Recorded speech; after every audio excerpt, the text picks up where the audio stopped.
Okay, so we're ready to do the first real database driven test, which is testing that a successful registration has happened. So one thing that we're going to do is, since we're going to have to have a user dictionary often, we're going to do a user dict function that we can call from all the tests. So it looks like the following. We have a user dict. We're going to define a user dict function which returns a dictionary with a username and a password. So let's go ahead and start the actual registration test. Okay, so first we mark the Pytest or this specific test as a Async test because we're going to do asynchronous operations inside. Then we start with an async def test successful registration, which is the name of the test. And then we're going to have three fixtures that are dependent on it: create test client, create all, and create test tab. And the first thing we're going to do is we're going to hit the response, or rather the register endpoint, with a post. And that post is going to have the user dict that we defined in the earlier function as the form contents, and we're going to tell it to follow redirects because we want the after submission that the test client is redirected to the login page. At this point, I want to test that everything is working in terms of the create all fixture, because this is the first time that we're going to be actually hitting this database creation fixture. So I'm going to put a pass here, and I'm going to set a breakpoint in there, and let's remove this other one from here, and let's go ahead and run the test.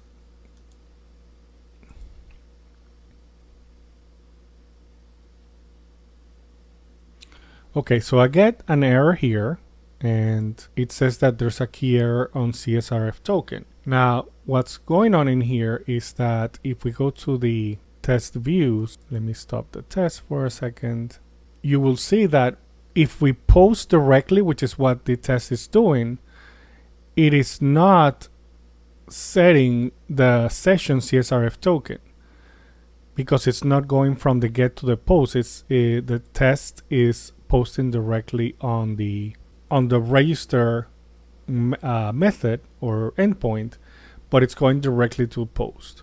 So then this line here where it says in line 45, so it's this line here, del session CSRF token, it's gonna error out because it's assuming that the session exists.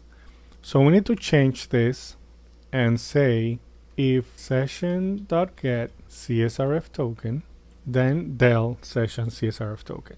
The other way we could do is we're gonna do this, I believe, in another test, is check that if this is a if it's running a test, and we can tell that because we set this flag called testing is true on the application. So we're going to be able to tell if the application is running on a test instead of like a real server run, and we can check for that and make decisions based on that. But let's save that and see if the test now passes. So we'll debug test again, and now it looks like it worked. So if we go to the debug console and we see the response, we'll see that it has 200 OK, and we could get the contents, but we need to await that, so we're not going to be able to do it on the debug. But at least we know that this is now working. So let's go ahead and take a look at what the body of that response looks like. So we need to do body equals await response dot get data. Save the file and let's debug that again, or run that test. And now let's check out the body. And so the body looks like we are being redirected as we were expecting to the login, and I can see that because I see for method post action login here in the text. So that means that this is working correctly. However, I don't have anything that says or that I can tell that the registration was successful. I just have like a login page. So for that, we're gonna briefly add something in here that is having a flash message. And flash messages are, if you have worked with Flask, it's just statuses that we can set in kind of like a queue within the application that then we can display on another page. So we're gonna do that, adding on the login page a flash message that says you have registered successfully and something to that effect. So let's add a flash message on the if not error section right here, and we're gonna say this is await as well because it's a coroutine. So we're gonna say await flash, you have been registered, please log in. And we need to add flash to the imports and save the file. But now we need to be able to display these flash messages, and so we need to update the template for the login. And so we're gonna do the following. So here in login, right after the block content, after the nav bar, we're gonna do this. Now this get flash messages is a helper module that's built in on Quart that just displays like any flash messages that are in the queue into the Jinja like template. So in order for us to see what that looks like, let's do a registration and check out the way that it's working. So I'm going to start the server, and I'm going to go to localhost, register, and so let's register another user. And see, now we have this nice little message that says that you have been registered, please log in. Now if you refresh the page here, it goes away. So that's the way that flash messages work. They get displayed once, and after that they are out. And I believe this works either using a cookie or a session. I'm not 100% sure, but I know it's cookie based definitely, but I don't know if it's a session or a cookie that does the flash messages. And I'm telling you this because we're gonna have to do something in the test that tackles that. So let's go ahead and run the test again to see what that looks like. And if we see the body now, let's say string the body, string a body, you will see that it says you have been registered, please log in. So we're looking at the flash messages pop up in there. So we can go ahead and assert that as being the test.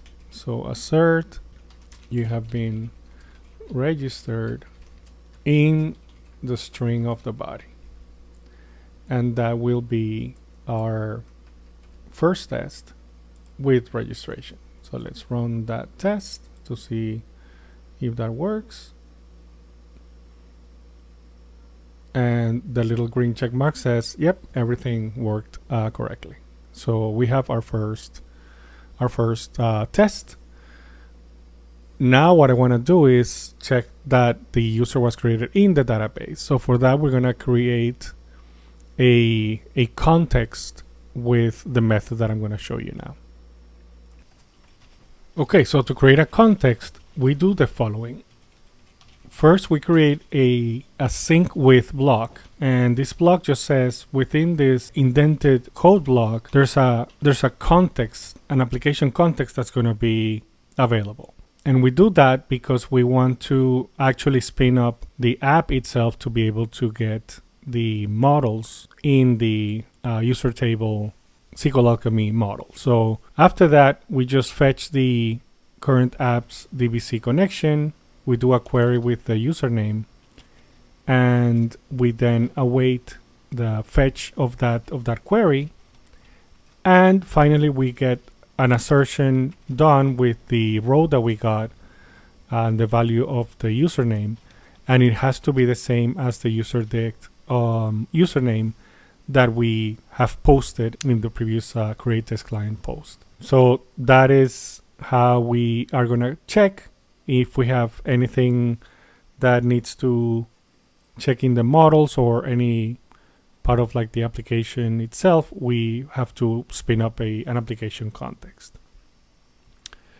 One thing that I'm noticing is that we don't have select here, so we're going to add that in the imports. So we do from SQL Alchemy import select. And now let's go ahead and run or debug this test and see what happens. Oh, I see. I forgot that this is a function that returns the dict and then get the username from here. So now let's run it again. I put a stop point just to make sure that that was working there, and if I do continue, it passed. Perfect. So that's how we check for contents on the database after any test, and you should use this pattern whenever you want to check things. And we'll do some other like basic tests that are related to missing fields to finish with this section. All right, so we're going to do a set of tests that are going to be testing the missing fields in the registration. So we're going to name this group of tests test missing fields registration, and it depends on two fixtures, create test client and create all. So the first one we're going to test is if we send the register endpoint no username or password, and we get the data from the response, and we assert that the error message that appears on the screen says please enter username and password. Now let's go ahead and run this test.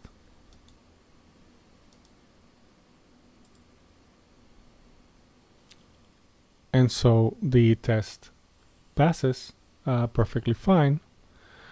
Now let's do another one, which is a missing password.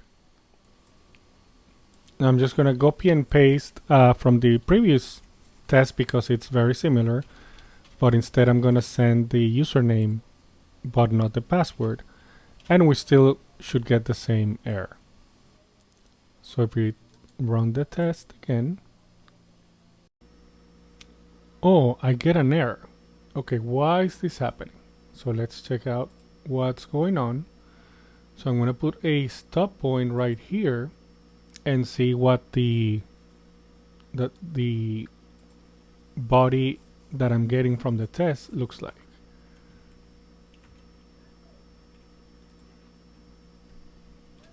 So if I do string of body, I can see that it says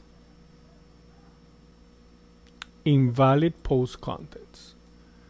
Now where does this appear, invalid post contents? Now if we go to the views, we see that it's in here.